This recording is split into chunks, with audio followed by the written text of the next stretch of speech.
तुम्ही पण वर्कआउट असं करताव का? पहिला सेट 10 kg, दुसरा सेट 20 kg, तर थांबा. मी पण ही चुकी केली आणि बर्बाद झालो. असं काही करायचं नाही. पहिला सेट घ्यायचा 100 kg. बाई कॅपॅसिटी आहे आपली माराची म्हणून डायरेक्ट हेवी घ्यायचा. तुम्ही जर कॅपॅसिटी नुसार मारत राहशील तरच तुमची बॉडी होईल. नाहीतर तुम्ही मारताव 100-200 आणि पहिला सेट घेताव 50 पासून, तर त्याचा काही फायदा नाही. हेवी वर्कआउट करायचं कारण म्हणजे प्रॉपर मसल माइंड कनेक्शन. आणि तुम्ही नुसतंच हेवी घेशील तर कमरेंशी मोरत राहशील. तुम्ही लास्ट सेट मारताव ना, मागच्या टायमिंगला लास्ट सेट मारला 100चा, तर तोच पहिला सेट घ्यायचा. लास्ट सेट ट्राय केला 140 आणि 140 खाली घेऊन गेलो तो वरतीच आलो नाही, डायरेक्ट खाली. असा मित्रांनो फेल व्हायचा का पुढच्या पेरीला कॉन्फिडन्स आला पाहिजे का गेले पेरी मी काय चुकी केली, आता मला मारायचा आहे. तुम्हाला पण माझ्यासारखा हेवी वर्कआउट करायला आवडत असेल तर आपल्याला फॉलो करा, कारण की आपण शिकवणार तुम्हाला कसं हेवी वर्कआउट करतात.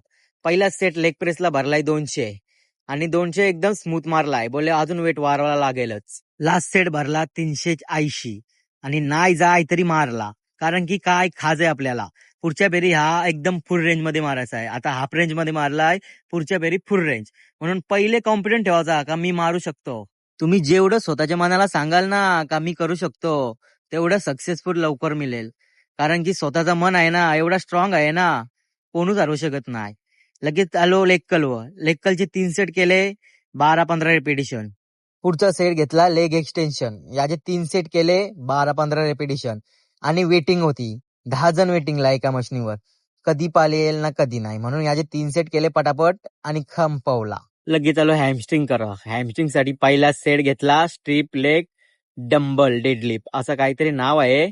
सरांना विचारला आणि सांगितला, मला पण काही माहिती नव्हता. लगेच आलो शोल्डर करा. शोल्डर साठी पहिला सेट घेतला शोल्डर मशीन प्रेस, याचे 3 सेट केले आणि रेपिटेशन 8-10 ठेवल्या. लगेच भरला बाई 100 मध्ये माझी फाटली, कारण की लेग मारून पूर्णपणे डाऊन झालतो, पण तरी पण आपण शोल्डरला काही सोडला नाही, शोल्डरची फारून ठेवली.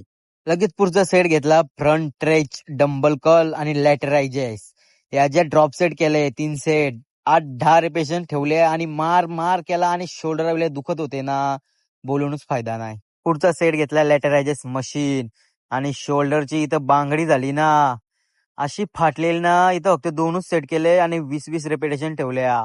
अशी बांगडी झालती ना शोल्डरची, जिम मध्ये असा खाली लटकून चालत होतो. लास्ट सेट ट्राय केला सीटेड फेस पुल आणि असा मसल टार्गेट होता ना, एकदम पॉवरफुल. वर्कआउट आवडला असेल तर आपल्याला फॉलो करा आणि वर्कआउट कॉपी करा.